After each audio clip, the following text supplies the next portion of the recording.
반갑습니다.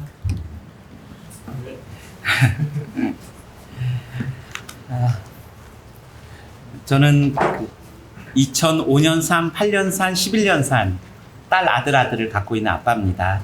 예, 초중고가 다 있습니다. 예, 저희 집에 아침에도 이렇게 소개했고요. 한 가지 더 소개를 했습니다. 제가 인도네시아에서 저를 중국계로 다 봅니다.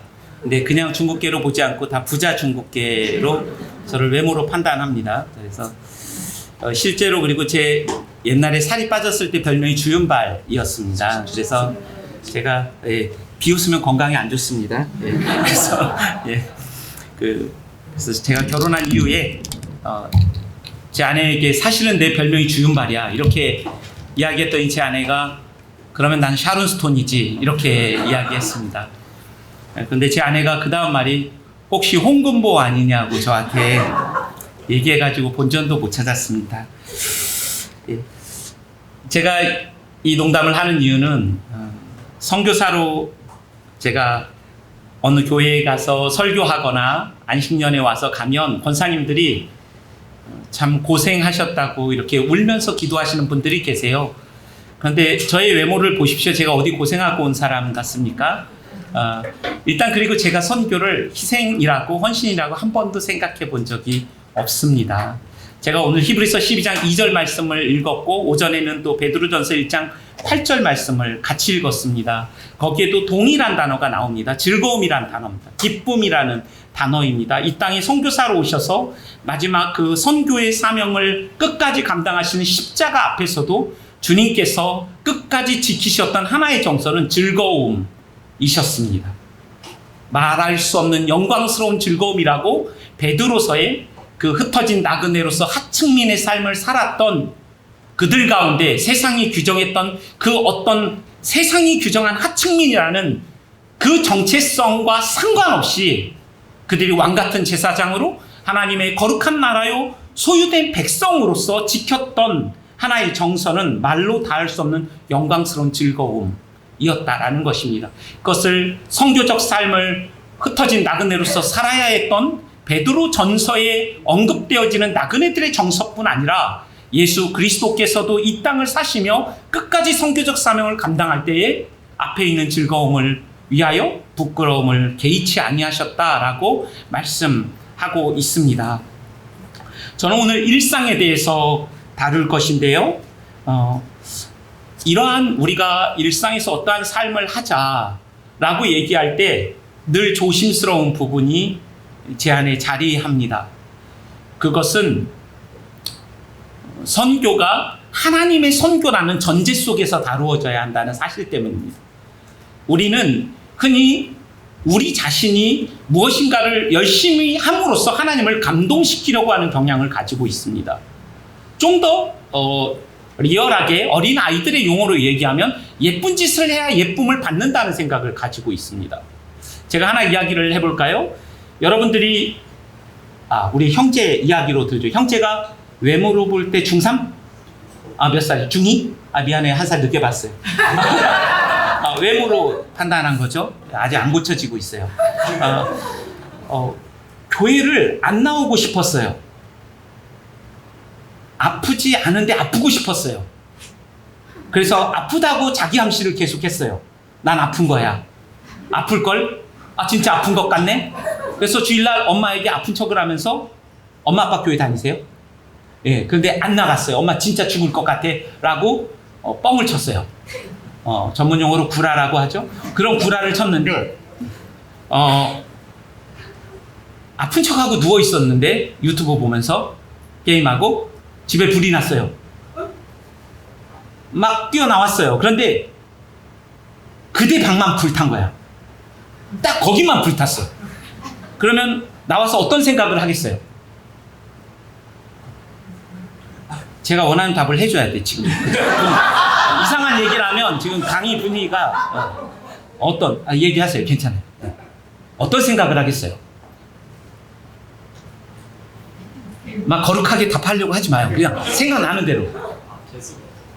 재수가 없었다? 그러니까 제가 원하는 답이 아니에요, 지금. 형제가 세상을 오래 살지 않아서 아직 그 파악을 못하는 것 같은데, 교회에 안 가서 불났다 뭐 이런 생각 하지 않을까요? 아, 그럴 수도 있죠. 굉장히 비협조적인데. 제가 계속 질문하도록 하겠습니다. 저도 뒤끝이 있어서 그 교회 안 가서 불났다 이런 생각을 하고, 그 다음에 교회를 빠지겠어요? 안 빠지겠어요? 불났는데 안 빠지겠죠. 그 형제는 집이 한 채밖에 없기 때문에 안 빠지지만, 저처럼 집이 많은 사람은 또 빠져요. 그러니까 어쨌든 안 빠지겠죠. 그러면 내가 빠졌기 때문에 벌을 받은 것처럼 절대로 안 빠지겠죠. 그러면 상을 기대할 수도 있겠죠. 그러니까 인과론적인 거예요. 반복음적인 생각들이에요.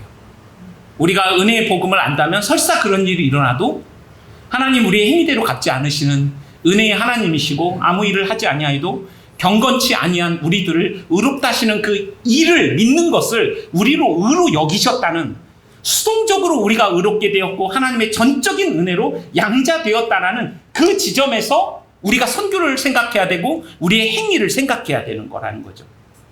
그 기초가 없으면요, 교회 생활을 열심히 하면 할수록 도덕적 우월주의와 자기의에 빠집니다. 많은 권사님들이 남편이 교회를 안 다니고 아니면 교회를 나갔다 하면서도 막 사는데 참죠. 그러면서 우리의 마음속에 나는 너랑 달라. 하나님이 원하시는 마음의 상태일까요? 도덕적 우월주의죠. 자기 의를 강화시킬 수 있다는 거예요. 선교라는 것이. 그래서 제가 오늘 일상의 문제를 다루고 교회가 순종해야 되고 우리가 해야 하는 일을 다룰 때 이러한 전제가 없이 이것들을 다루게 되면, 잘못하면 선교를 하면서 나는 너랑 달라, 그리고 자기 의를 강화하는 방식으로서 자기의 공로와 마일리지를 쌓는 개념으로서 우리가 선교할 수도 있고 교회를 섬길 수도 있는 거죠. 그것을 아침에 제가 설교할 때는 미셔니즘이다, 이건 선교주의라고 이야기했습니다. 저는 이주근로자 사역을 했습니다. 저랑 같이 사역하던 어떤 목사님이 있었는데, 그분이 처음에는 그렇게 거짓말을 하는 분인지 몰랐습니다. 그런데 계속 그분하고 사역을 하면서 느낀 것은 그분이 뻥성이 충만하다는 사실이었습니다. 구라 DNA를 몸에 장착하시고 바로 드러날 뻥도 계속 뻥치시는 그런 분과 사역을 하면서 저 자신을 돌아보았습니다. 그리고 선교지에서도 제가 미셔니즘이라고 하는 선교주의, 그래서 복음의 가치가 있고 선교라는 사역이 있는데, 때로는 선교를 잘하기 위해서, 사역을 잘하기 위해서 복음의 가치를 희생시킬 수 있고 그 경계선 언저리에서 왔다 할 수 있다는 사실을 제가 제 자신을 보면서 느꼈고, 또 그런 위험함들이 우리의 소명 안에는 깃들어 있다는 것을 의식하려고 노력합니다. 그래서 본질에 비추어서 우리 자신을 성찰하되, 우리가 복음에 비추어서 우리를 성찰하지 않으면 길을 잃어버립니다. 우리의 어두움밖에 없거든요. 그러나 늘 우리가 예수 그리스도를 알았던 그 순간 있지 않습니까? 그 순간이 어떤 순간입니까? 하나님의 거룩하심을 보았고 그 거룩하심 앞에 내가 하나님의 진노를 받기에 합당하다는 확신을 가졌을 때, 그 자리를 기억하는 것입니다. 수동적 의와 하나님의 전적인 그 은혜 속에서 내가 양자되었다는 거기로부터 늘 우리의 선교적 행위와 우리의 사역들을 생각해야 합니다. 그리고 우리의 평생에 이 하나님의 거룩하심을 더 깊이 알아가면 알아갈수록 우리의 죄인됨을 깊이 알아갑니다. 바울은 실제로 자신이 모든 사도 중에 가장 작은 자라고 말한 이후에 모든 성도들 중에 가장 작은 자 중에 작은 자라고 말합니다. 조금 더 시간이 지나니까 나는 죄인 중에 괴수라고 디모데서에 말합니다. 그가 왜 이런 고백이 더 깊어졌을까요? 하나님을 더 깊이 사랑했을 것이고, 그는 하나님의 사역을 더 많이 감당했음에도 불구하고 그의 일생의 그 서신서를 쓴 과정들을 보면 자신의 죄인됨에 대한 깊은 확신이 더 깊어집니다. 왜 그랬을까요? 하나님의 거룩하심을 보았기 때문이죠. 그 영광을 보았기 때문이죠. 그 영광 앞에서 내가 누구인지를 너무나 적나라하게 본 것이죠. 그러므로 여러분 신앙생활을 하면서요, 하나님의 거룩하심을 보면 볼수록 우리의 연약함과 죄악을 보고 그 연약함과 죄악이 낭망할 이유가 되지 않고, 왜? 그리스도께서 우리를 위하여 이미 행하신 일 때문에, 우리가 그리스도 안에서 함께 죽고 삶으로 말미암아 그리스도의 사심이 나의 사심이 되고 그리스도의 죽음이 나의 죽음이 되어지는 그 경험 때문에 십자가가 더 확장되는 삶을 살 수도 있는 반면, 그 거룩하심과 우리가 누구인지를 잊어버리고 주의 이 일이라는 이름으로 사역에 몰두하거나 선교에 몰두하면 십자가가 축소됩니다. 그리고 그 안에서 어떤 현상이 일어나냐면 위선과 교만이 확장됩니다. 자기 의를 강화시키는 방향으로 얼마든지 다른 사람들을 판단하고 재단질할 수 있는 존재가 우리 자신이라는 사실, 그 전제 속에서 오늘 우리가 어떤 일을 해야 되는가, 이것은 기쁨과 감사의 고백으로서의 접근이지, 이 일을 함으로써 하나님을 감동시키거나 무엇을 더함으로써 더 사랑받거나 무엇을 덜함으로써 덜 사랑받는 존재로서 하는 행동이 아니라는 것을, 그 복음에 대한 이해 속에서 우리가 이러한 문제들을 좀 다룰 필요가 있다라는 생각을 해보게 됩니다. 그러면 저희가 PPT를 보면서 조금, 지금 오후 시간이라 굉장히 졸릴 시간인데요, 아직도 한 분도 안 졸지 않는 것 같고, 한 분 이렇게. 근데 저는 수업 시간에 하도 많이 자가지고 제가 누구를 정죄할 자격이 없다는 것을 주님이 아십니다. 그러니까 여러분 마음대로 주무십시오. 인도에서는 이렇게 졸거나 인정하는 것을 이렇게도 하지만 이렇게도 한답니다. 그러니까 제가 뭐 동의할 수 없잖아, 형제가. 그럼 이렇게 해도, 아니 인도 사람이구나, 그렇게 제가 이해하겠습니다. 그리고 또 어디에서는 이렇게 팔짱 끼고 들어야 그 예의 바른 겁니다. 실제로 그렇습니다. 그러니까 팔짱을 껴도 제가 건방지다고 생각하지 않고, 저분은 예의 바르게 지금 하고 있구나. 네, 그죠? 네, 그렇게 우리가 지금 성교육 강의 자리니까 좀 다양한 문화를 이해하면서, 그러나 뭐 야린다든가 째려본다든가 막 그건 아닌 거죠. 예, 그렇죠? 예, 전문 용어를 또 아시는, 이쪽은 좀 어둠의 세계에 많이 있어요. 이쪽 못 웃으시는 분들, 아직도 좀 성육신의 정신을 갖고 세상을 이해할 필요가 있는 분들로 생각됩니다. 자, 그러면 일상 영광스러운 선교와 특권, 일상 우리의 삶이죠. 저는 그것이 하나님께서 우리에게 이렇게 말씀하시죠. 아버지께서 세상에 나를 보내신 것처럼 나도 너희를 세상에 보내노라. 그러니까 여러분, 우리의 메인 스테이지, 우리의 진짜 무대는요, 우리의 세상에 속가 빛과 소금이라는 거예요. 우리가 교회 안에서 빛과 소금으로 사는 것뿐 아니라 1차적인 우리의 정체성은 세상에서 우리가 빛과 소금으로 살아야 돼요. 그러니까 교회에서 우리끼리 빛 비추고 소금 뿌리는 것을 넘어서서 교회의 담장을 넘으셔서 하늘과 땅의 경계를 가르시고 이 땅에 오셔서 인간의 몸을 입고 우리의 슬픔과 기쁨을 같이 하셨던 그리스도께서 보이신 그 삶이 일상이라는 거죠. 예수님 어떤 직업을 갖고 계셨죠? 형제님? 예수님 직업. 네.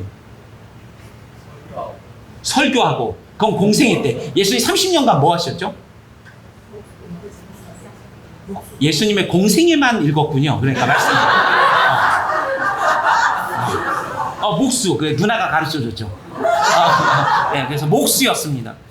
예수님이요, 여러분 목수로요, 돈 떼이고요, 가구 다 만들어줬는데 이렇게 날라버린 그런 인생들, 그리고 돈을 받지 못해서 아마 요셉이 일찍 죽었을 거라는 많은 예상들을 하는데요, 실제로 가장으로서, 장남으로서 그 가정을 책임져야 했던 그 인생의 무게, 그리고 대패질하면서 내 눈에 있는 티를, 그리고 들보 얘기도요, 대패질 하시면서 이 톱밥가루가 나르면서 아버지가, 야, 나 눈에 들어갔다, 눈 좀 불어봐. 그러니까 아버지 나도 들어갔어요. 아빠 눈 그 톱밥 4개 왔나 봐요. 뭐 이런 얘기를 했다는 게 아니라, 그런 아마 경험 속에서 그런 이야기를 하시지 않았을까요? 참새가 시장에서 2 아싸리온에 팔리는 것도 다 아시는 시장 경제에 능통하셨던 분이세요. 그런 의미에서 우리가 예수님의 3년의 인생을 굉장히 집중하고 성경이 말하지만 30년의 그 공생애 아닌 그 인간으로서, 장남으로서, 가장으로서 살았던 그러한 이해에 대하여 성경의 설명에 대하여 우리가 좀 집중해 볼 필요도 있다.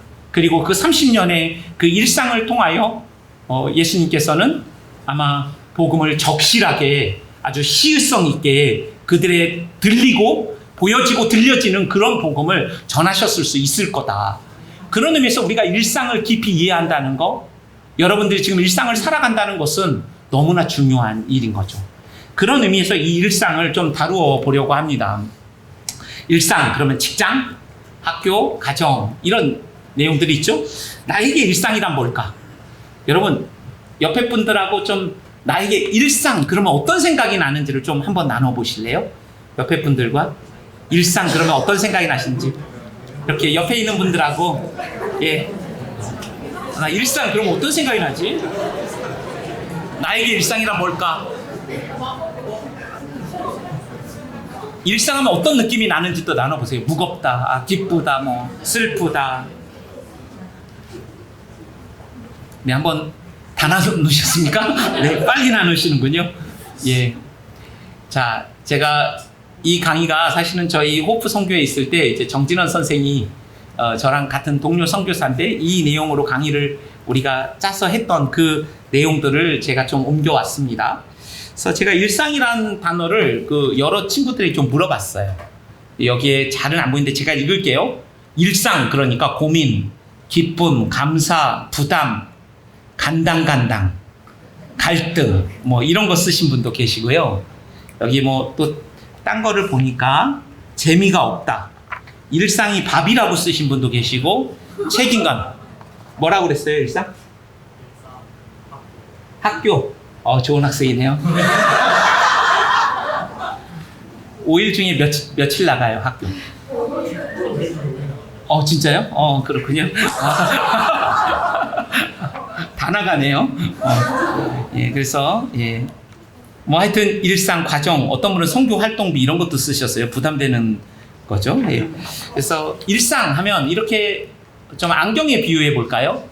어쩌다 보니 내 아내를 만나고, 어쩌다 보니 아빠를 만나고, 엄마를 만나고, 어쩌다 보니 이 형제를 만나고, 풋사랑 따라 내가 결혼했지, 아니 연봉 따라 내가 직장 그렇게 사는 거지 하는 우연이라는 안경을 끼고 우리 인생을 해석할 수도 있고요. 하나님의 눈을 가지고 하나님의 섭리로 우리 인생을 해석할 수도 있습니다. 존 칼빈은 20세의 제네바의 목사가 되어 굉장한 갈등을 겪고 아마 그냥 그곳을 떠났던 경험이 있는 걸로 알고 있고요. 과부와 결혼을 하죠. 그런데 그 과부가 죽고 그 과부가 낳은 아이들도 다 죽습니다. 그리고 존 칼빈은 걸어다니는 종합병원이라고 불릴 만큼 20가지 이상의 병을 가지고 살았던 사람입니다. 그럼에도 불구하고 그가 하나님의 섭리라는 단어를 칼빈이 기독교 강요에 보면 이렇게 정의합니다. 인생에 우연이 없고 하나님이 우리를 지키시고 보호하시고 양육하신다. 저는 20대에 이 정의를 보고 제 인생에 아주 중요한 가치관의 전환을 가졌습니다.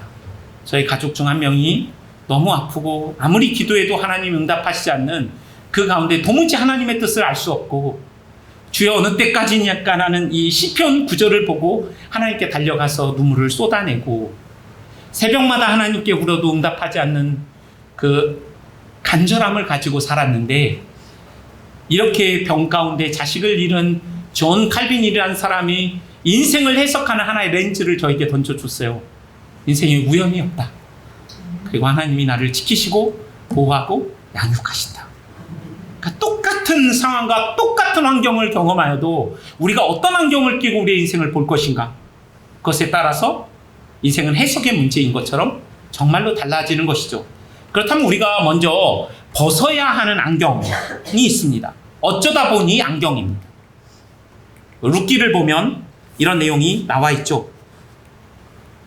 여러분 잘 보이지 않지만 나오미 보아스, 하나님, 그리고 하나님의 인도와 섭리에 대해서 룻기가 설명하고 있죠. 우연이라는 단어가 그곳에 쓰여 있지만 그곳에 우연 속에 감추어진 하나님의 헤세드, 이 헤세드라는 단어는 인자라는 단어인데 영어 성경에는 실패할 수 없는 사랑으로 번역됩니다. unfailing love라는 단어로 저는 그 말씀을 너무나 좋아합니다.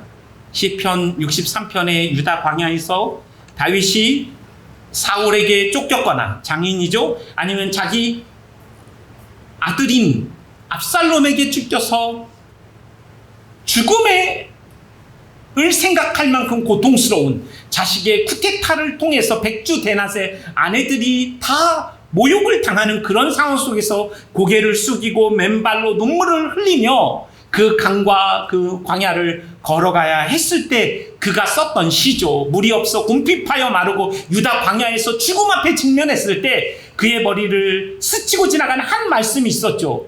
그 말씀은 주의 인자가 생명보다 낫다는 말씀이었죠. 주의 인자가 생명보다 낫다는 말씀은 무슨 의미입니까? 생명이란 단어는 우리가 경험할 수 있는 인생의 모든 희로애락을 총 엑기스로 이렇게 담고 있는, 거기에 여러분이 경험한 모든 슬픔과 아픔과 아무에게도 나눌 수 없는 그 비밀스러운 고통, 그것이 생명이란 단어에 들어가 있죠. 다윗도 죽음을 생각할 만큼 고통스러운 그 죽음의 고통 속에서 하나님께서 그의 머리를 강하게 스치고 지나가게 했던 말씀은 그 고통보다 나의 실패할 수 없는 사랑이 더 위대하다. 너의 고통을 넉넉히 이길 수 있는, 압도할 수 있는 그 사랑이 너에게 지금도 쏟아 부어지고 있다. 그 사랑은 영원하고 완전하다. 그래서 그 고통은 변하지 않았지만 그가 하나님을 찬양하죠. 육체의 가시가 계시가 되는 경험이죠. 바울이 3번의 죽음에 너무나 고통스러운 그 고통 앞에, 누구는 간질이라고 하고 누구는 안질이라고 하는 그러한 질병 속에서 3번을 구하잖아요. 내 은혜가 너에게 충분하다 라고 말씀하시고, 그러한 경험 속에서 바울은 약함이 강함 되었다. 가시가 놀라운 계시가 되어지는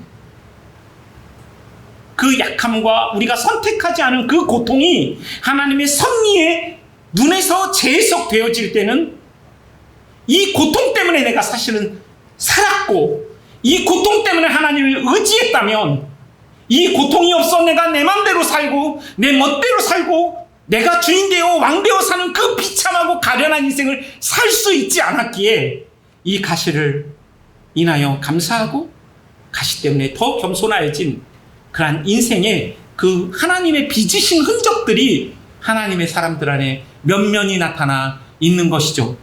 룻기 속에서도 그 우연 속에 감춰진 하나님의 헤세드가 있는 것이죠. 여러분, 이런 시가 있습니다. 이런 관점으로 우리의 인생을 보면 제가 구상의 시를 한번 읽어드리겠습니다. 꽃자리라는 시입니다. 반갑고 고맙고 기쁘다. 앉은 자리가 꽃자리니라.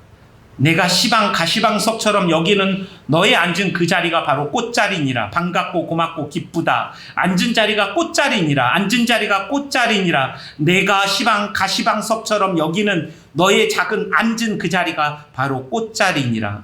나는 내가 지은 감옥 속에 갇혀있다. 이런 쭉 나와 있어요. 그래서 가시방석처럼 여기는 너의 앉은 자리가 꽃자리니라. 하나님의 시각으로 이 구상이라는 시인이 자신의 가시방석과 같은 삶을 재해석하고 있는 것이죠. 그런 의미에서 브래드리 뷰크너라는 사람은 이런 이야기를 합니다. 하나님이 당신을 부르신 그 자리는 당신의 깊은 즐거움과 세상의 깊은 굶주림이 만나는 그 자리입니다. 여러분, 우리의 소명의 자리는요, 일상은 이런 자리가 될 수 있는 거예요. 세상의 깊은 굶주림, 여러분이 지금 살아가고 있는 이 현장, 그리고 이 동네에 해결할 만한 가치가 있는 문제가 무엇일까? 그런 고민들을 우리가 해보는 거죠. 거기에는 세상의 깊은 굶주림이 있죠. 그 굶주림을 바라보시는 하나님은 우리를 통하여 그 굶주림을 채워주시기를 원하시는 거죠. 우리가 주기도문에서 일용할 양식을 구하잖아요. 하늘에 계신 우리 아버지요, 이름이 거룩히 여김을 받으시며 나라의 임하옵시며 뜻이 하늘에서 이루어진 같이 땅에서도 이루어지이다. 우리에게 일용할 양식을 주옵시고. 여러분, 그러면 우리의 일용할 양식이라는 게 무엇일까요? 우리가 6.25 때처럼 먹을 것이 없다면 이 일용할 양식은 진짜 양식일 겁니다. 그러나 지금 굶고 사는 사람이 없거든요. 우리의 일용할 양식입니다. 그렇다면 이 주기도문의 의미는 내가 먹을 양식을 구하는 기도가 아니라 이 양식을 통하여 나에게 주어진 모든 것 가운데 이웃의 몫이 있다라는 인식 속에서 우리의 배고픔이 채워지는, 내 옆에 있는 형제의 그 굶주림이 채워지는 그 기도를 우리는 날마다 하고 있는 것이죠. 바로 그 자리가 우리가 있어야 할 자리이다. 이러한 가시방석과 같은 때로는 결핍이 충만한 세상 속에서 뭔가 부족함을 느끼고 있지만 사실은 그 자리가 이미 우리를 배부르게 하신 그 주님 앞에 우리가 소명의 자리가 우리의 삶의 주위에 가득하다라는 인식도 가질 수 있는 것이죠. 그럼 또 하나, 어쩌다 보니 안경을 벗고 보니 가시방석 자리가 꽃자리일 수 있다는 생각, 그리고 가시가 계시가 될 수 있다라는 생각, 그리고 그 고난이 하나님의 무한한 복의 통로가 될 수 있다는 생각도 하게 되는 거죠. 그렇다면 내 꿈 안경이라는 게 있습니다. 여러분, 우리가 다 일을 하고 살지 않습니까? 보람과 기쁨과 또 물질을 획득하는 일이죠. 그런데 성경의 이야기를 보면 끊임없는 이 정체성의 싸움입니다. 세상이 하나님, 선교하시는 하나님의 선교하는 백성들에게 계속 다른 정체성을 주는 거예요. 430년간 노예를 한 그들에게는 노예라는 정체성을 주고, 그들이 광야 40년을 지나 저 철기 문화가 가득한 가나안 문화로 들어가니까 너무나 화려한 거예요. 40년 동안 떼구정물 흐르고 막 이렇게 옷도 못 갈아입고 그렇게 살았는데 이 가나안 여인들이 너무나 아름다워 보이고 그들이 가진 문명이 너무나 좋은 거예요. 그러다 보니 바알과 아세라 신상을 섬기고 그 신전에서 창기들과 함께 육체의 쾌락을 누리는 그러한 삶으로 들어갔던 것은 그들이 그 시대와 문명이 규정하는 그 정체성이 완전히 잠식되어 버린 거죠. 하나님의 백성이라는 그 정체성이 그들의 존재의 의미와 가치를 규정하지 못하는 거예요. 이 시대에도 동일하게 세상이 규정한 그 일들이 우리의 정체성을 규정하지 않습니까? 여러분, 선교사로 이제 자녀 이렇게 보내면 선교사 오면 약간 불쌍한 눈으로 이렇게 보는 분들이 있거든요. 그러면 안 될 것 같습니다. 미국의 대사로 아들이 갔다 왔는데 막 불쌍히 여기고 막 그럽니까? 누가? 안 그러잖아요. 미국 대사 갔다 왔어. 우리 하나님 대사로 우리가 선교지 갔다 오고 선교사들이 왔는데 이렇게, 그래서 제가 다이어트를 할 수 있음에도 불구하고 이 몸매를 유지하는, 신실한 살을 유지하는 이유가 거기에 있다는 사실을 방금 깨달았습니다. 그래서 예, 여러분, 무엇이 여러분을 정체성을 규정하고 있습니까? 목사, 선교사 이런 거 말고요, 진짜 하나님의 사랑받는 자녀. 내가 그 사랑 받고 있어. 하나님 날 사랑하시고 충분하다. 진짜 하나님이 영광 받으세요. 우리가 그런 고백을, 존재론적인 고백이에요. 무엇을 함으로써 하나님을 감동시키는 그런 시도가 아니에요. 그냥 하나님은 우리에게 작품이라고 말씀하세요. 넌 꽃보다 아름답다. 마른 나무 가지에서 내가 꽃을 피우자니 내가 너의 인생을 그렇게 꽃 피웠고 너도 그렇게 꽃 피워라. 저는 꽃을 보면서 늘 생각합니다. 사람은 꽃보다 아름다워. 그 찬양 비슷한 노래를 막 부르고 싶은 열망이 막 솟구쳐 오르는 거죠. 락으로. 꽃보다 아름다워. 막 소리치고 싶은. 우리가 서로 꽃으로. 하나님이 규정하신 정체성이죠. 그런 것들이. 이런 세상에 하찮은 그런 일들이 나의 정체성을, 제가 이를 무시하는 게 아니라 1차적 정체성은 내가 사랑받는 하나님의 자녀라는 사실입니다. 그래서 우리가 내 꿈 안경, 세상이 규정한 정체성의 안경을 벗고, 이런 결과는 뭘까요? 만약에 여러분들이 제가 그런 인생을 산다면, 허영, 저 단어가요, 빈 영광이라는 뜻입니다. 인생의 끝에 아무것도 잡을 것이 없는 빈 영광을 직면하고 말 것입니다. 인생의 문제는 사실은 허영과 하나님의 영광의 싸움입니다. 그런데 우리 허영을 줬죠. 손봉호 박사가 비공유적 배타주의라는 말을 했습니다. 그러니까 우리가 돈을 줬고, 돈이라는 게 굉장히 중요하죠. 저도 돈을 좋아하고 사랑합니다. 그 좋은 거잖아요. 그죠? 돈 좋아하죠. 용돈 받는 날 기분이 더러워요, 좋아요? 아주 이렇게. 지금 강의 초장부터 반응이 안 좋았어요. 그런데 지금 제일 좋았어요. 여기 계신 아버님, 어머니 오늘 용돈 주시기 바랍니다. 형제의 진심이 느껴졌어요. 지금 나랑 통하는 느낌, 그런 거. 바로 왔어요. 네. 그래서 여러분, 우리가 허영과 하나님의 영광, 이 평생의 싸움이라는 생각이 듭니다. 우리는 배타적, 그러니까 비공유적 배타주의, 우리가 가지면 가질수록 남들과 나눌 수 없는 것을 위해 살 것이냐, 아니면 공유적 이타주의의 삶을 살 것이냐. 내가 가지면 가질수록 더 나누어지고 다른 사람들을 유익하게 하는 공유적 이타주의, 진짜 하나님께 영광이 되는 거죠. 그런 게 뭘까요? 그런 것이 사랑이고 은혜이고 긍휼이고 따뜻한 마음이고 그런 거죠. 하나님의 사랑을 머금고 있는, 하나님의 그 영광의 비추임을 받아서 그 영광이 반사되어진 그러한 삶이죠. 그래서 내 꿈, 전도서에서 이야기하죠. 전도서의 핵심이 하나님과 올바른 관계를 가지고 그 관계를 유지하는 것을 이야기하고 있습니다. 그래서 내 꿈을 사람들 앞에서 살아가는 것이 아니라 내 인생의 유일한 관중이신 하나님 앞에서 일하면서 살아가는 거예요. 그분 앞에서, 그리고 우리 각자의 영역에서 죽게 하듯 우리의 목적과 태도와 동기를 성찰하면서 죽게 하듯 하는 거예요. 물론 그런 말이 잘 들리진 않을 거예요. 공부를 죽게 하듯 하라. 부담스럽죠. 아주 부담스럽고 고개를 갸우뚱거리고 있어요. 다시 저랑 안 맞고 있어요. 지금 뭔가.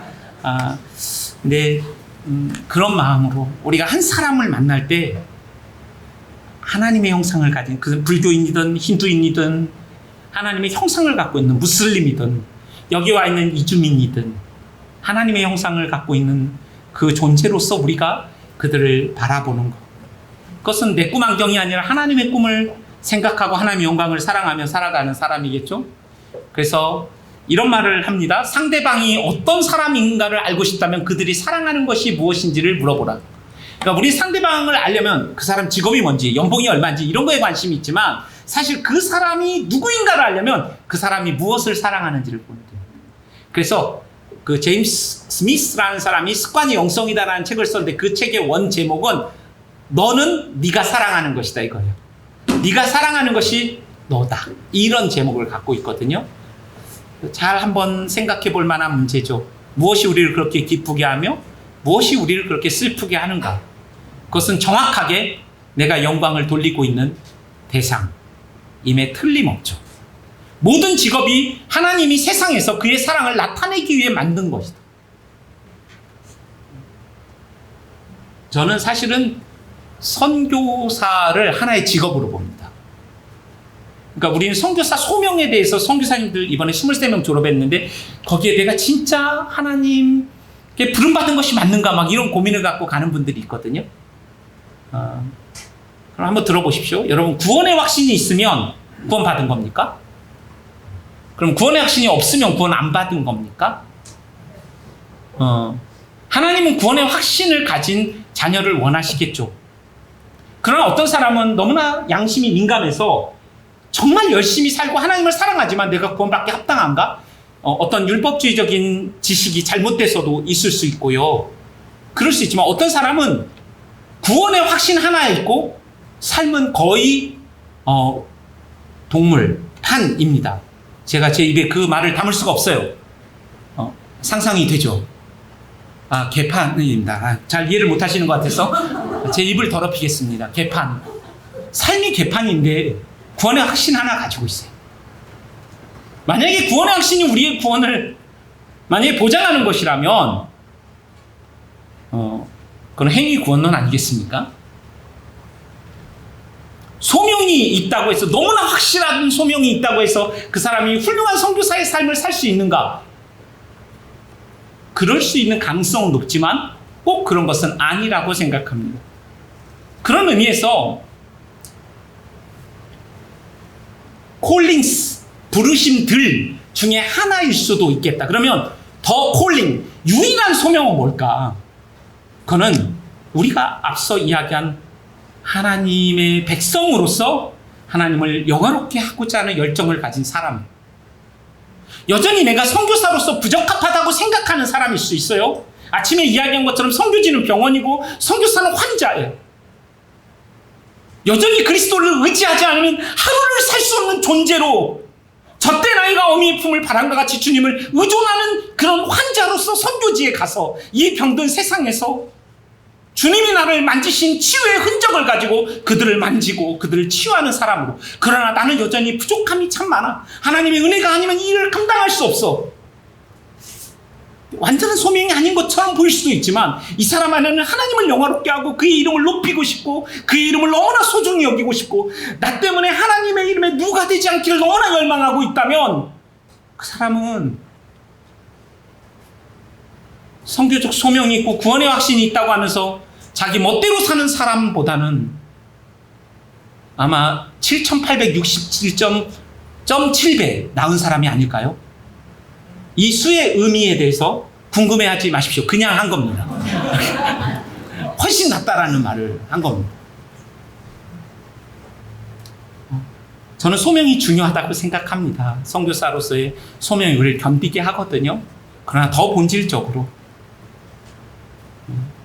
이러한 본질에 대한 이해가 없이 우리가 선교할 때 제가 오전에도 말씀드렸는데 복음을 희생시키면서 선교해요. 복음의 가치가 희생돼요. 뻥치면서 선교할 수 있는 거예요. 사랑하지 않으면서 자신을 드러내기 위해서. 그건 헛된 영광이겠죠. 우리는 얼마든지 그럴 수 있고 사람을 수단화시킬 수 있는 사람들이라는 것. 내가 원하는 것을 위해서 저 사람을 이용해서 내가 원하는 목적을 하나님의 이름을 팔아가면서 할 수 있는 존재가 우리라는 사실을 항상 인식할 필요가 있는 거죠. 자, 그러면 조금 더 가보겠습니다. 벗어야 하는 안경에 대해서 얘기하고 있는데 다초점 안경인데 이원론입니다. 하나님의 일과 세상의 일을 구분하는 것입니다. 성과 속을 구분하는 거예요. 이건 성스러운 일이고 이건 속된 일이야. 목사는 거룩한 거고 성도는 그럼 집사 장로님은 낫고 그러면 최고봉은 어디입니까? 선교사입니까? 그런 게 아니라는 것을 얘기하는 거죠. 우리가 모두 성도인 것이죠.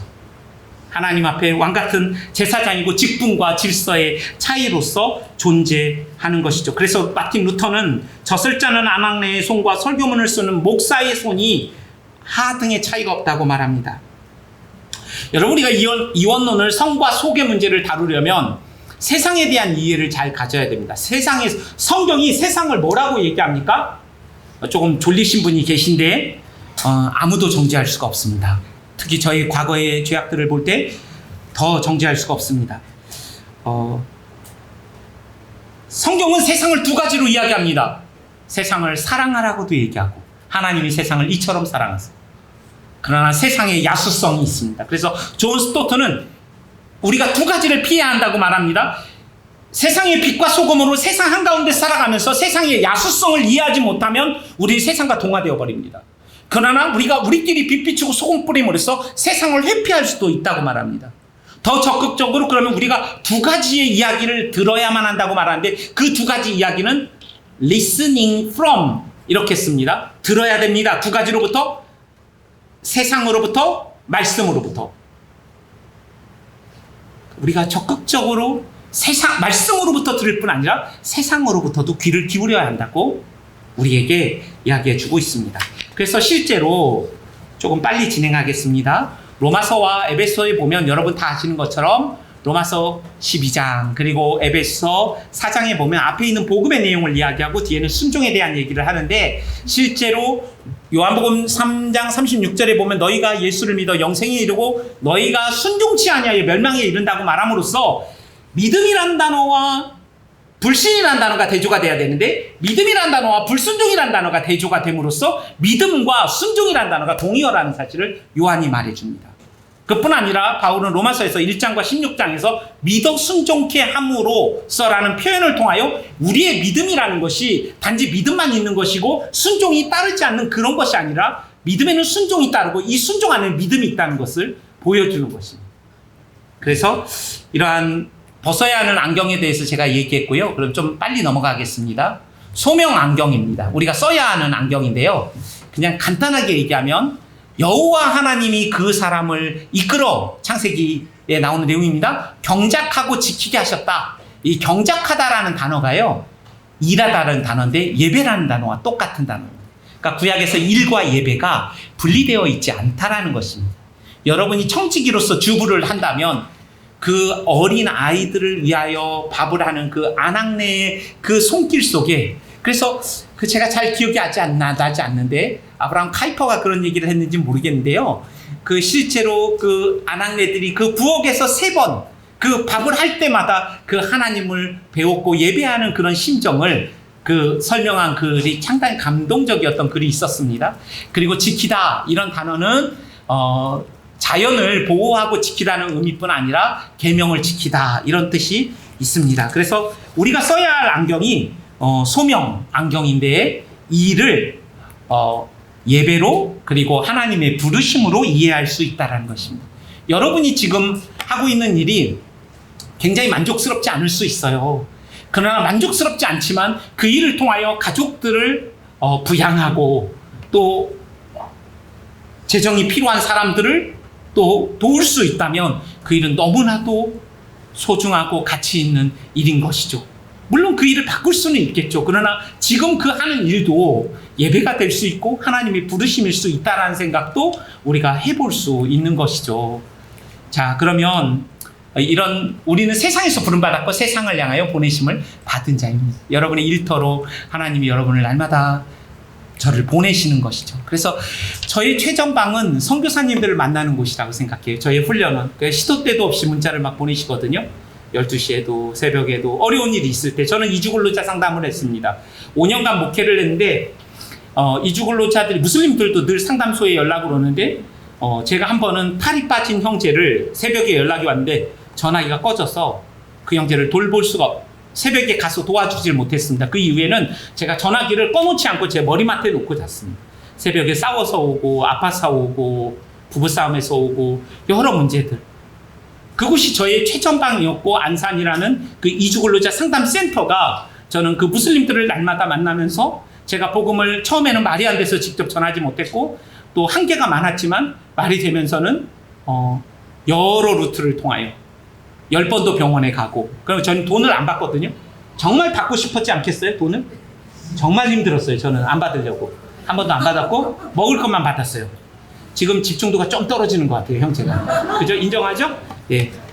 제가 좀 더 재밌게 해야 되는데 자 이제 빨리 결론으로 가려고 그래요. 좀만 참아주세요.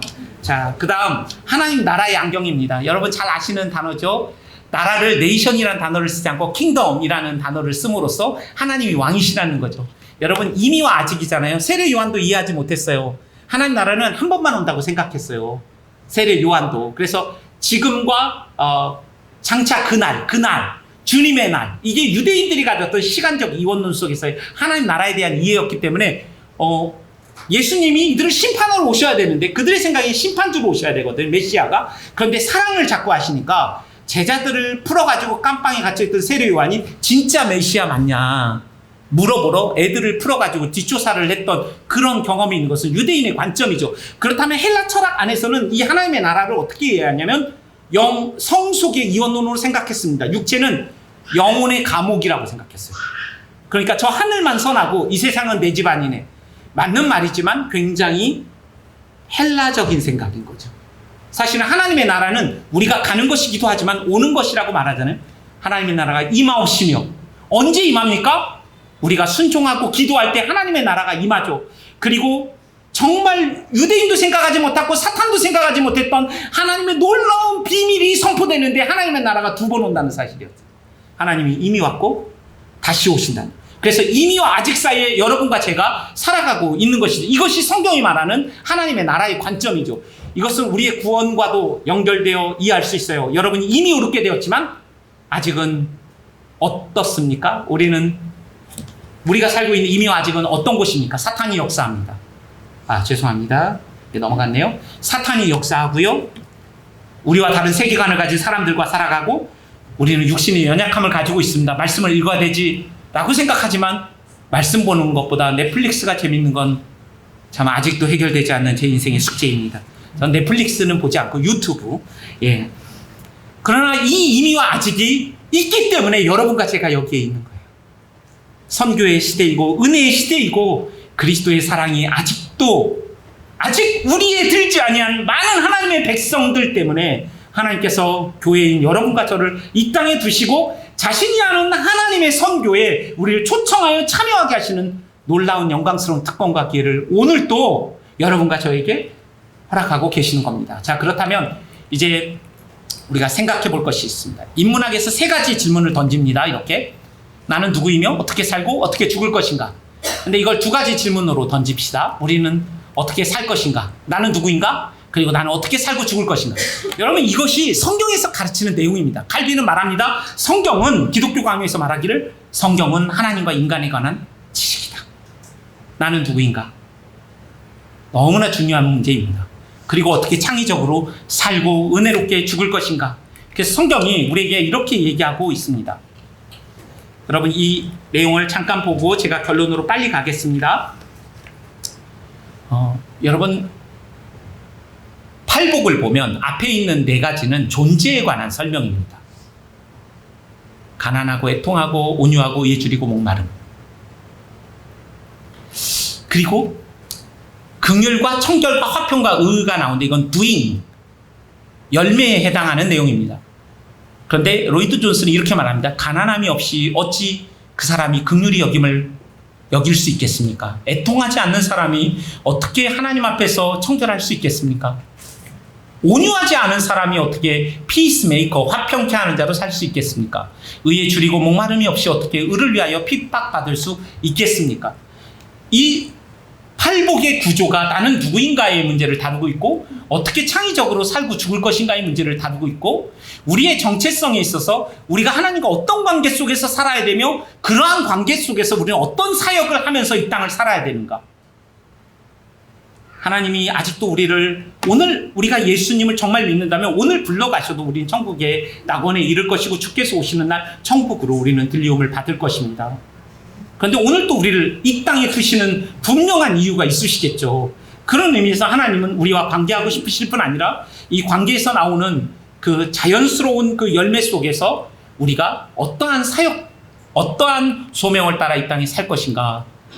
그래서 성찰하면서 실천가로서 어떻게 살 것인가. 이것이 우리에게 하나님께서 주시는 메시지가 아닌가 생각합니다. 제가 권성찬 선교사라고 우리 GMF 선교사가 이 내용을 가지고 설교하는 내용을 들으면서 은혜를 좀 받았습니다. 다시 본질을 생각하고 균형을 잡는 건데요. 여러분 70인 파송 사건 아시죠? 그러면서 백령도에 갔다 왔다고 얘기하시더라고요. 70인 파송, 예수님이 70인 파송하시고 그들이 사역에 엄청난 열매를 가지고 기뻐하며 올 때 어떤 말씀을 하십니까? 내가 하늘에서 귀신이 떨어지는 걸 봤다고 이렇게 얘기하시잖아요. 그래서 그렇게 얘기하세요. 백령도에 3가지가 없답니다. 형제님, 백령도가 뭘로 유명한지 아세요? 아직 군대를 안 갔다 와서 모르는데 해병대로 유명해요. 해병대 하면 누구를 잡는 해병대? 그건 안 해요. 혹시 갔다 온 거 아니에요? 그래서 백령도에 3가지가 없답니다. 절이 없고요. 교회가 일찍 들어와서 신호등이 없고요. 귀신이 없답니다. 그러니까 이분들이 거의 해병대 수준으로 사역을 이렇게 하고, 그런데 주님이 뭐라고 말씀하십니까? 생명책에 너희의 이름이 기록된 것으로 기뻐해라. 본질을 얘기하시는 거죠. 강도 만난 유대인들을 돕는 사마리아인의 이야기가 나오죠. 우린 사랑하자, 이웃을, 이렇게 적용할 수 있지만 이 더 본질적인 내용은 누가 나의 이웃입니까? 이 질문이잖아요. 그러니까 누가 나의 이웃입니까? 이거 목적어에 대한 질문이거든요. 그러니까 굉장히 자기중심적인 질문이에요. 자기에 대해서 생각하지 않으면서, 그런데 너는 누구의 이웃이 될 것이냐, 이렇게 바꿔버리시거든요. 목적어를 생각하고, 선교사들은 누구를 도와야 되는가 늘 생각하죠. 그러나 예수님의 관심은 너가 누구인가라는 거예요. 너는 누구의 이웃이 될 것이냐. 이건 굉장히 선교적인 메시지를 담고 있어요. 이 사마리아인의 이런 메시지들은 사마리아인을 단지 우리가 이 땅에 와 있는 이주민들을 그저 어떤 도와야 하는 대상으로만 볼 것이 아니라 지금 유대인들이 하나님의 역사에 있어서 주인공이지만 그 주인공으로서의 선교적 정체성을 잃어버린 유대인들에게 돌려서 말씀하시는 거죠. 이 사마리아인들이 하나님 나라의 주인공이다. 주인공이 될 수 있다. 나는 땅끝과 열방에 관심을 가지고 있고 그들이 하나님 나라의 역사에 너희들이 하찮게 여기는 저들이 우리의 동역자이며 하나님 나라의 형제이며 그러한 선교적인 패러다임을 주는, 그리고 본질을 생각하게 하는, 마리아와 마르다 음식을 준비했냐 안 했냐의 문제가 아니라 예수님이 마리아와 마르다의 집에 배고파서 얻어먹으러 오신 주님이 아니라 생명을 주시러 오신 분이에요. 먹이러 오신 주님이라요. 그래서 그 본질을 붙들고 음식을 해도 괜찮고 그 본질을 붙들고 말씀을 들은 건 다 오케이예요. 근데 우리가 왜 이런 이야기를 하냐면 서두에 말씀드린 것처럼 본질을 놓친 채 무엇을 했냐 안 했냐의 문제를 가지고 자꾸 이런 말씀들을 접근한다라는 거예요. 그래서 저 안에 사랑하는 여러분, 비둘기같이 순결하고 뱀처럼 지혜로, 이 말씀은 예수님이 이리떼 가운데 자신의 12제자를 양으로 보내시면서 이 말씀을 하시거든요. 간절함이 있는 거예요. 여러분 주일날 이 문을 나서실 때 예수님의 마음은 어떠실까요? 저 야수성을 가진 저 세상 가운데 양으로서 여러분을 보내실 때 예수님의 마음은 어떤 마음이실까요? 제가 제 딸을 아침마다 데려다 줍니다. 저희 둘째도 전철역에 데려다 주고 갈 때마다 이제 기도해 주고 하는 그 시간이 참 좋은 시간인데, 제 딸 고등학교 2학년인데 딱 들여보내면 저는 뒤를 이렇게 봅니다. 그냥 뒷모습을 봅니다. 웃기기도 하고 사랑스럽기도 하고, 어떨 때는 슬리퍼를 신고 가거든요. 운동화 들고 일찍 가거든요. 좀 제가 일찍 데려다 줘서 막 저는 사진도 찍어요. 뒤에서 파파라치처럼. 파파라치 아니에요. 저 그렇지만 어떤 마음인지 아시죠, 여러분? 그러나 제 딸은 눈길 한번 주지 않고 그냥 갑니다. 저는 예수님의 마음이 이런 마음, 여러분 여기 있는 자녀들을 혹시 직장을 서울로 보낸 분 계시죠? 마음이 어떤 마음입니까? 우리 사랑하는 아버지께서 우리를 세상에 보내실 때 정말로 지그치 바라보시고 아끼시고, 거기에서 하시는 말씀이 뱀처럼 지혜롭고 비둘기처럼 순결하라는 말씀이거든요. 이건 동기와 목적을 얘기하시는 거예요. 동기와 목적에 있어서는 순수하되 그 방법에 있어서도 지혜로워라는 거예요. 그런데 어떤 사람들은 순교하기 위해 선교를 나가서 안 받아도 되는 고난을 자기가 받아요. 이거는 순결할지 모르지만 지혜롭지 않은 거예요. 예수님과 바울도 피했거든요. 피할 땐 피해야 되는 거예요. 그런데 어떤 사람은 너무나 지혜가 많아요. 목적과 동기가 뒤틀어져 버려 있어요. 자기의 의를 위하여, 자기의 나라를 위하여 사역할 수도 있어요. 그러한 자를 세상보다 더 지혜로운, 더 세속적 가치가 깊이 뿌리 잡혀있는 자본주의의 그런 틀들이 우리의 교회 가운데도 있지 않습니까? 큰 교회는 더 많은 것들을 누리고, 그러나 여기에 정말 2명, 3명, 대구에도 제가 아는 목사가 2명이 성도입니다. 제가 부흥회 갔다 왔습니다. 4명이었는데 제가 부흥회하고 난 다음에 2명으로 줄었답니다. 그러니까 정말 죄송한 마음을 제가 갖습니다. 그런 우리 이웃교회가 있다라는 생각들, 여러분 본질을 다시 잡는 거예요. 그래서 본질을 왔습니다. 그래서 저는 이제 말씀을 마무리하려고 하는데요. 아침에도 보여드렸던 그림입니다. 하나님의 성교. 가장 큰 원에 하나님의 성교가 있습니다. 우리가 아는 성교는 저 선교 사역에 점에 불과. 그러나 이 조그만 사역도 너무나 영광스러운 사역. 깍두기로 들러리로 우리를 불러주셔서 그 영광스러운 쉬지 않고 일하시는 자신의 영광을 위하여 우리를 참여케 하시는 그 하나님 앞에 우리는 희생과 헌신이라고 말할 수 없습니다. 영광스러운 특권과 기회로 여기고, 나를 불러주시고 다시 오실 예수 그리스도의 그날에 부끄럼 없이 우리를 서게 하실 그 하나님 앞에서 이 땅의 삶이, 이 세상이 전부이지 않은 것을 믿고 내가 오늘 참여하고 있는 이 조그만 선교적 존재로서의 순종을 하나님의 나라가 도래케 하는 이 순종과 이 조그만 기도를 절대로 무의미하다고 여기지 않고 가치 있다고 여기고 순종하는 삶을 이야기하는 것입니다. 아침에 제가 보여드린 그림인데요. 태국의 CGN TV 직원이 선교에 대해 그림을 그리랬더니 이렇게 그렸어요. 사병 빵어, 물고기 다 잡아먹었고 4개의 떡밖에 없습니다. 그들이 얘기했습니다. 태국 그 CGN TV 직원이 저희는 가난합니다. 저희 태국 교회는 힘이 없습니다. 그러나 주님이 나를 부르신다면 저는 가겠습니다. 선교는 무엇으로 하는 것을 보여줍니까? 인간의 자원으로 하는 것이 아니라는 것을 보여줍니다. 선교는 인생의 강함으로 하면 하나님 영광 받으실 길이 없습니다. 약한 가운데 하나님을 의존하면서 하는 선교만이 하나님을 영화롭게 합니다. 그러므로 우리가 가진 것과 내가 능력이 있고 없고 중요하지 않습니다. 오히려 그 약함 때문에 하나님을 의존할 수 있다면 하나님을 무한히 기쁘게 하는 선교를 할 수 있기 때문입니다. 일상에서 구체적으로 그럼 어떻게 살아갈까요? 여러분, 기도 편지 있습니다. 저희가 3개를 품은 기도지가 있거든요. 2달마다 만드는데요. 그런 걸 좀 우리 이영수 목사님께 말씀하시면 저희가 보내드릴 수 있습니다. 그래서 여러분 이렇게 한번 하고 세상을 이렇게 한번 보시겠습니까? 이렇게 한번 보십시오. 이렇게 점점 가까이 와 보십시오. 그러면 처음에는 조금밖에 보이지 않던 이 구멍을 통해서요, 가까이 되면요 엄청난 시야가 확보됩니다. 여러분, 기도 편지 이 달랑 한 장 아무것도 아니지만 우리가 이중 경청을 해야 하는 존재로 부름받았다면 말씀을 볼 뿐 아니라 세상으로부터 들어야 되는데, 이 기도 편지는 이 조그만 구멍과 같은 한 장짜리지만 이 한 장을 통해서 온 세상 속에서 하나님이 어떤 일을 하시는지를 볼 수 있습니다. 엄청난 세상이 보이는 거예요. 그리고 그곳에서 하나님이 쉬지 않고 선교의 주인으로서 일하시는 것을 볼 수 있을 뿐 아니라 우리의 기도가 그들의 기도에 대한 응답의 통로로서 사용될 수 있다는 것을 알 수 있어요.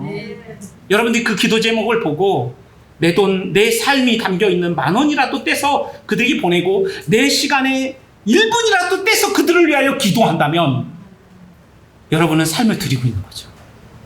그 하나님의 나라의 선교에 참여하고 있는 것이죠. 이런 것들이 선교에 참여할 수 있는 거예요. 저도 후원으로 살아가는 선교사지만 23명의 선교사들이 아직도 파송교회, 협력교회가 없는 많은 선교사들을 저는 훈련하고 있습니다. 그래서 제가 참 여러분들에게 좀 한번 말씀드리고 싶은 것은 진짜 10,000원 하시면 돼요. 10,000원 후원하시면 돼요. 그런 교회에 그런 마음이 생기시면 알려주시면 아직 후원교회와 협력교회가 없는 여러분 기도해 주시면 괜찮아요.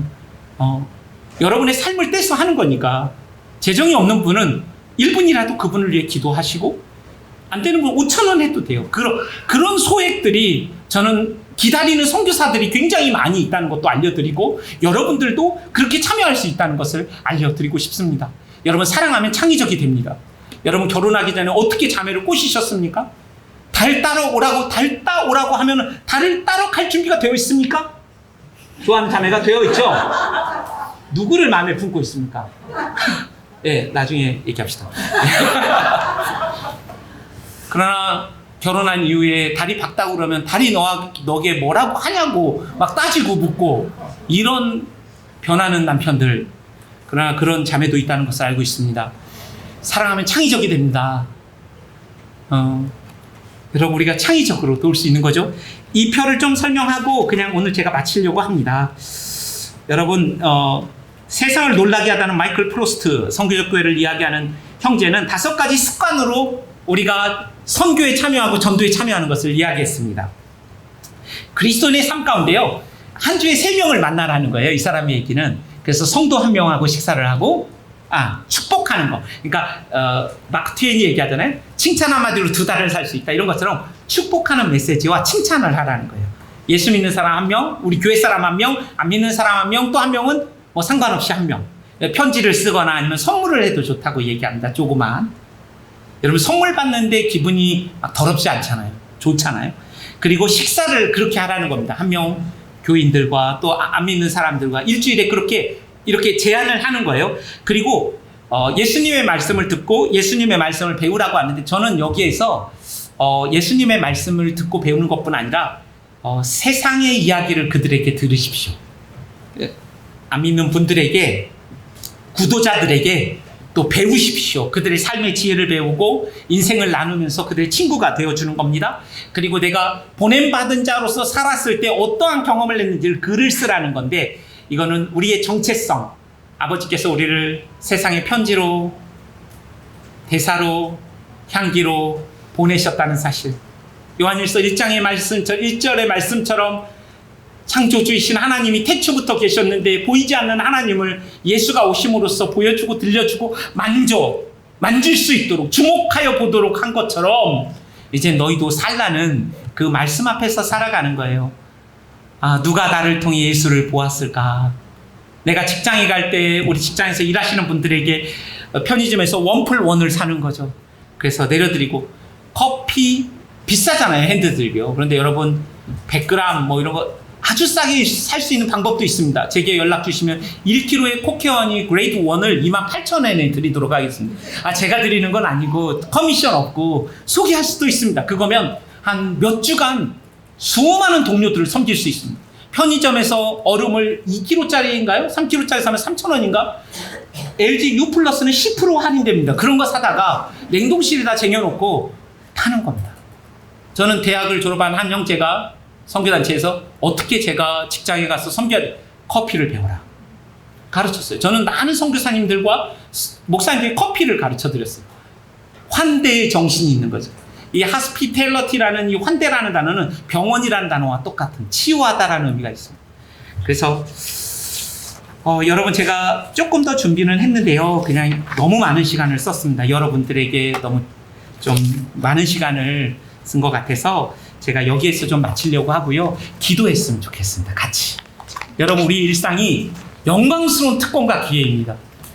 이 선하시고 아름다우신 주님이 보여지고 들려지고 만져질 수 있는 기회가 일상이에요. 여러분들이 내일 가는 직장, 그리고 그곳에서 만나는 우리 청소하시는 아주머니들, 우리의 또 아저씨, 또 직장 동료들, 우리의 이웃들, 예, 하나님의 영광스러운 기회와 특권을 감사와 기쁨으로 하나님 섬길 수 있는 제가 되게 하여 주십시오. 그래서 한 번도 하나님께 감사와 찬송과 기쁨을 드린 적 없는 그들이 저희를 통하여 하나님 예배할 수 있도록 하나님 알아갈 수 있는 복을 주십시오. 저를 사용해 주시고 저희의 새 교회를 하나님 사용하여 주셔서 하나님 세상의 깊은 굶주림과 우리의 기쁨이 만나게 하셔서 그들의 배고픔을 하나님 채우는 교회와 저희 성도 각자의 삶이 될 수 있도록 은혜 달라고 하나님 앞에 간절히 기도하겠습니다. 기도합시다.